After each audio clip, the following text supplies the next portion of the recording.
Hi guys, today I want to share with you how far I have come in 4 years since going no contact with a narcissist. This is my 4-year no contact video. My name is Amy and my mission is to educate, support, and encourage victims and survivors of narcissistic abuse. If you have been to my channel before, welcome back. And if this is your first time, welcome. So, when I left the narcissist, I was in turmoil. I was turned upside down. I was so confused. I was so hurt. I felt very, very alone. And what helped me through was watching YouTube videos and listening to people who had gone through narcissistic abuse talk about their journeys and share with me what they had gone through and how far they had come. And to me, it seemed like an impossibility to ever get to that. When I was in the depths of despair, when I was really, really hurting, I couldn't even imagine being where I am today. And so I think it's very important for me to go ahead and share my journey with you. So what I did was I actually made a video when I was 1 year no contact, because that was a huge milestone for me. That was the biggest milestone, in fact, because maybe like you, what I had gone through was many, many breakups. And I had attempted to go no contact before I even knew that no contact was an actual term and a thing that you have to do with narcissists. I instinctively was trying to break that bond with the narcissist through these series of silent treatments and breakups that happened throughout the years. And I wasn't successful for all the times that I went through that until I learned about narcissistic abuse, until I learned what no contact was, and until I made a very specific effort to go no contact, to block that person from ever contacting me again. And when I got to that 1 year mark, that 1 year no contact, I felt so celebrated. I felt so proud. I felt I had accomplished such a huge feat. And that's why that day is very special to me. It's not a breakup day, because that's not even the day we broke up on, because there was no real breakup. It's just a day that I can celebrate where, to be honest, I feel I took my independence back. I was liberated from being controlled by someone else.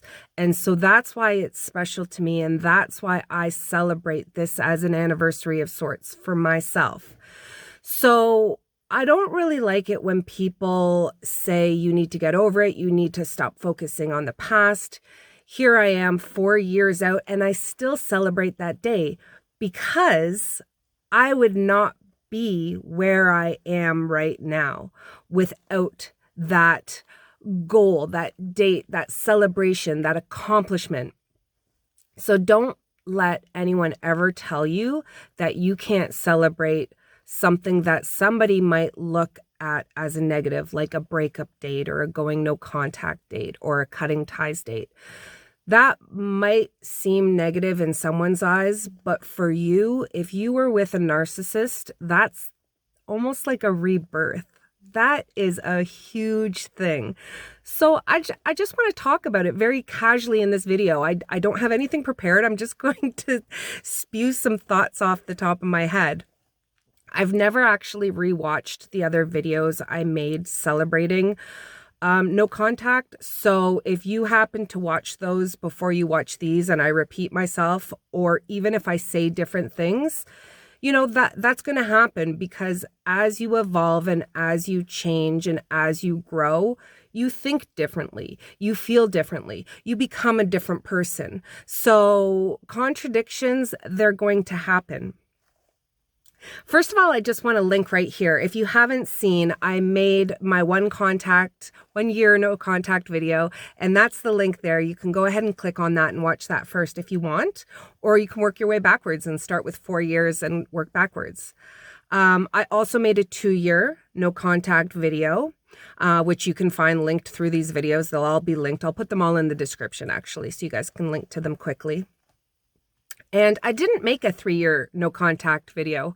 I did have intentions to do that, and I just never got around to it. I think my frame of mind at that time was really not with the narcissist or my healing, and that's really good news, to be honest. So I didn't make a 3-year no contact video, but I feel that I'm in a place right now where I can truly say I'm healed.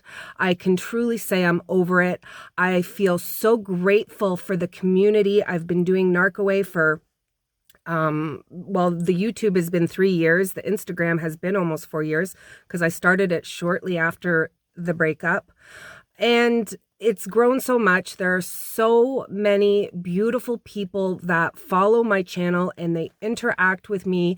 You interact with each other. And I think that that is so important to anyone that is going through this chaos that comes from leaving a narcissist or dealing with a narcissist or going through narcissistic abuse. Even if you're long departed from the narcissist, sometimes people don't understand that they were in a narcissistic relationship. So it might be years after you've already left the narcissist that you're processing that relationship and reliving certain aspects of it, of the abuse, and figuring it out and healing from it. So this can actually come in handy anytime. And by this, I mean narcissistic accounts, talking to other survivors of narcissistic abuse, to know that what you endured was real. Your feelings are validated through hearing other people's stories. And that's why I do what I do. I think it's very important. I know for me, it was everything. I don't know how I would have got through it. I know I would have. I just think it would have been a lot harder and it would have taken a lot longer had I not found this community. So just to give you guys a quick little summary, I posted a little emoji table on my Instagram a few weeks ago, and I just did a little layout of what 2017, 2018, 2019, 2020, and 2021 looked like for me.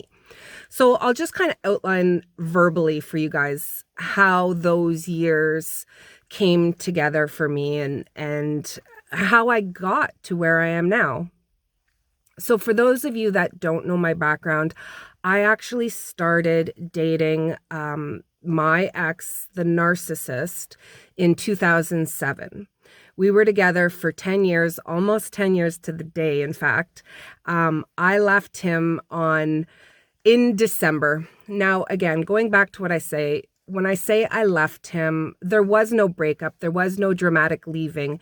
Basically, what happened was he was giving me the silent treatment, which was a very, very common tactic of his in our relationship. I received the silent treatment so regularly. It was so common that it was just something I dealt with all the time. And it was during these silent treatments that I would often try to leave him and break up with him. But as I later learned, he would always hoover me back.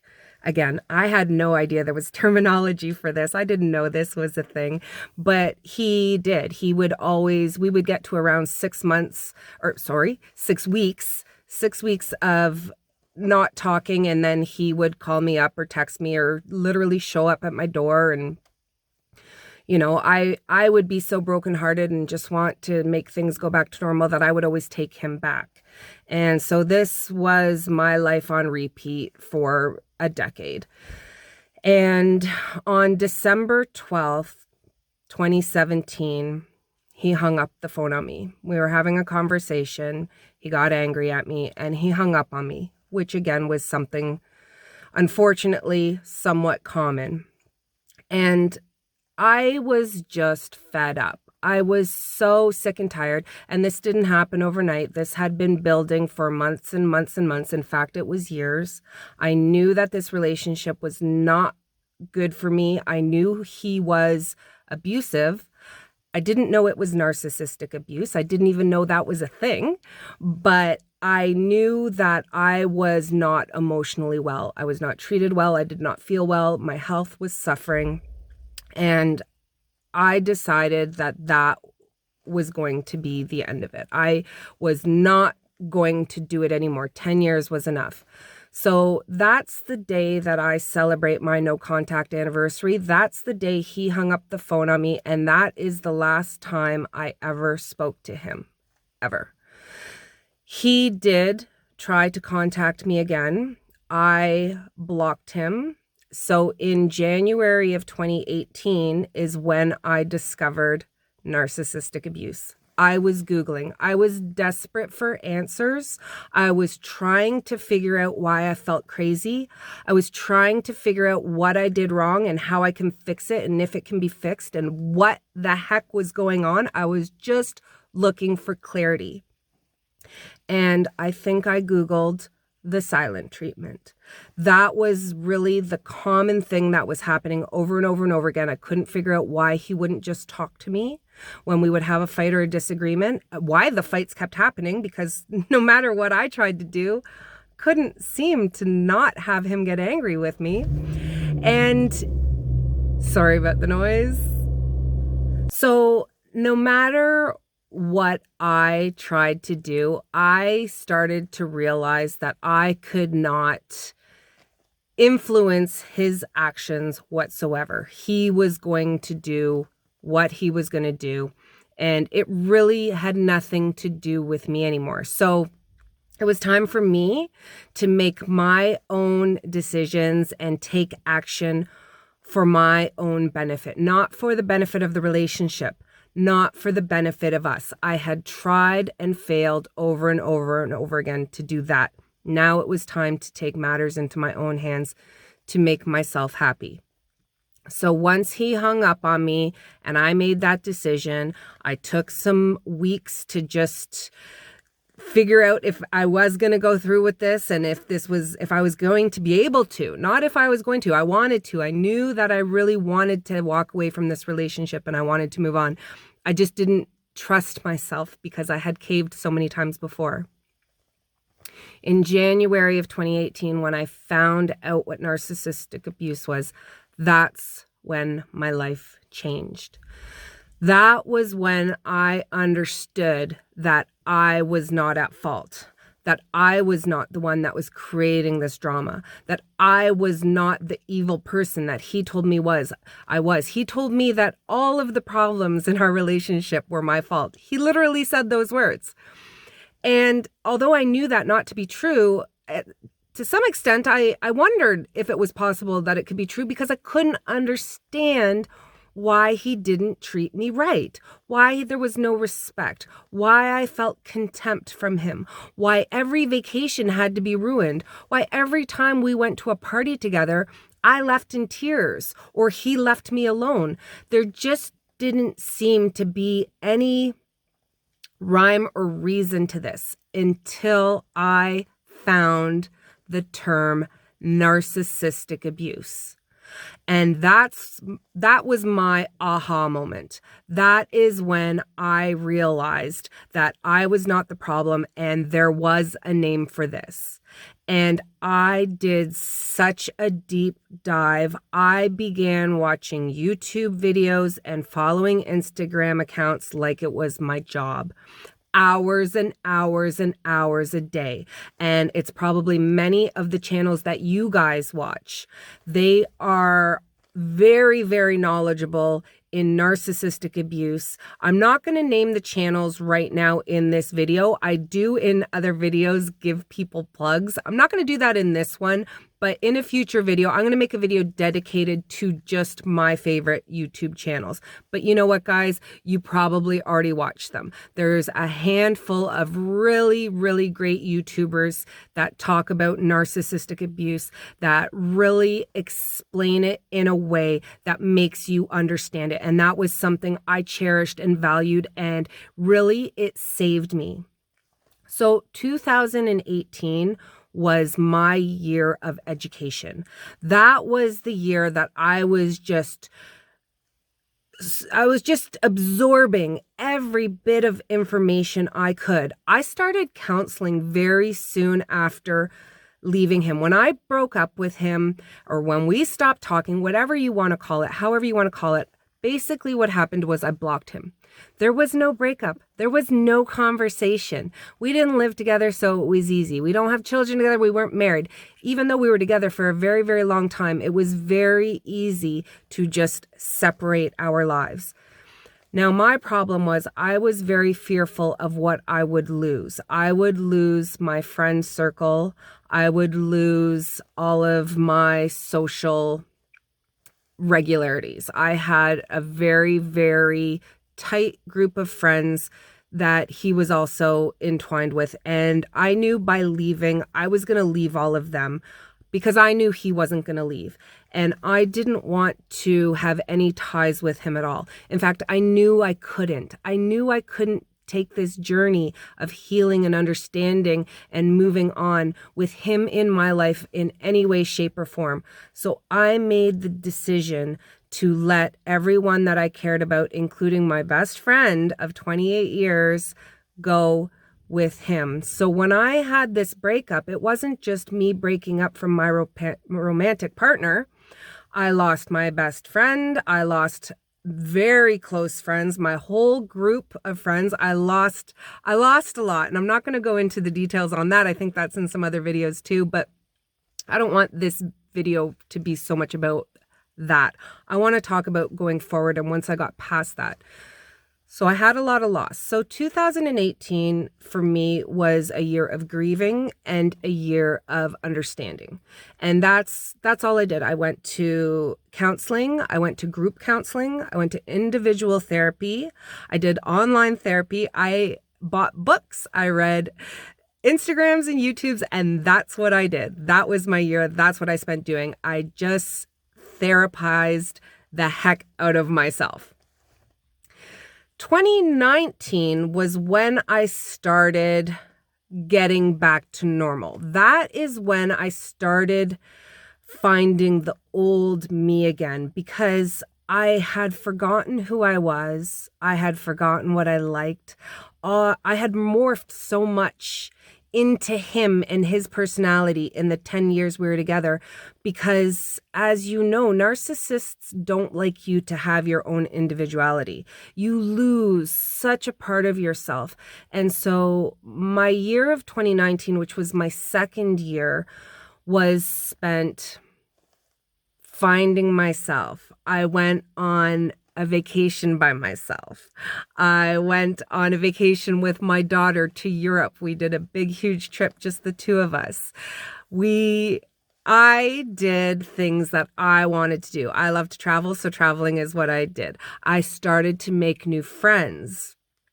I started to go out, and of course this was pre-COVID, so thank God for that, because I was able to just live my life and start to do things again that I used to do that are just normal things, nothing crazy, just traveling and having fun and having friends and going to a bar and going to a concert and going to a cottage and just having fun without somebody breathing down my neck or walking on eggshells, afraid for the repercussions that are going to come if I have a smile on my face, or if I have a good time, or if I get attention from somebody, or if I give someone attention, because all of those things were big no-nos. So that was 2019, year 2. Year 3, which was 2020, was the year I started dating again. So I had spent 1 year recovering and grieving. I spent a second year finding myself, and I like to say dating myself, because I really did do that. I spent a lot of time alone, and not just being alone, but being comfortable alone, enjoying my own company, reading books. I couldn't even tell you the last time I had read a book front to back. I would read books. And now it was time, after 2 years of being single away from him and putting in the healing and putting in the time for myself, I felt I was ready to start dating again. So I took quite a long time to do that. Now, don't get me wrong, I did do a little bit of dating here and there. I saw someone for a short period of time, but I was nowhere ready to do that. And I knew that. That was what you would call a rebound thing. That was something to just get your head out of the game and just to have a little fun. But it was definitely not serious as far as dating and meeting someone and beginning a new relationship. I knew I was nowhere near that. Once I started dating again, I had fun with it. I took my time. I got on the dating apps. I went out. I dressed up. I looked good. I felt good. I started going to the gym, and I did everything that you do when you're dating and single. I took very strong efforts to not bring my past relationship into the dating world. I didn't want to automatically pin these new guys as narcissists, which is very, very hard to do. I will say that. And I will say, for anyone that gets back into the dating world after a narcissistic relationship, you will automatically assume and think and accuse people of being narcissists. You'll see the smallest of red flags, and that will set you off. So be careful with that. You have to be aware and watch for red flags, absolutely, but you can't be on attack mode all the time. And if you find yourself in that zone, then maybe take a step back. Maybe you're not quite ready to date yet. And let me just say here, guys, this is just my personal timeline. I'm not saying that you should follow this timeline by any means. Everybody has their own different timelines. I'm just sharing what I did, my personal experience. Everybody's experiences are different. Everybody's healing journey is different. I just want you to know what I did. It worked for me. There wasn't really planning to it. I didn't set forth and say, okay, year 1 is going to be this, year 2 is going to be this, until we get to year 4. That is definitely not what happened. This is just how it's rolled out and come out. So year 3 was my year of dating, and it was fun. And I will tell anyone who is getting back in the dating pool after not dating for a long time, especially if you're older, in your 40s like me, it can be a little bit daunting, but you just have to have the right attitude. Have fun with it. Go in there not looking for a relationship. Don't go on a date thinking he's going to be Mr. Right or looking for Mr. Right. You have to go on a date for just that night. I'm going to go have a drink with somebody and have a conversation with somebody, or watch some music with somebody, or it's just going to be the next few hours of your life that you're thinking about it. You just have to enjoy that moment. And that makes the date a lot more relaxing. It's going to let your nerves settle down. But also, like, you get to be yourself, and you're not going to set yourself up for disappointment.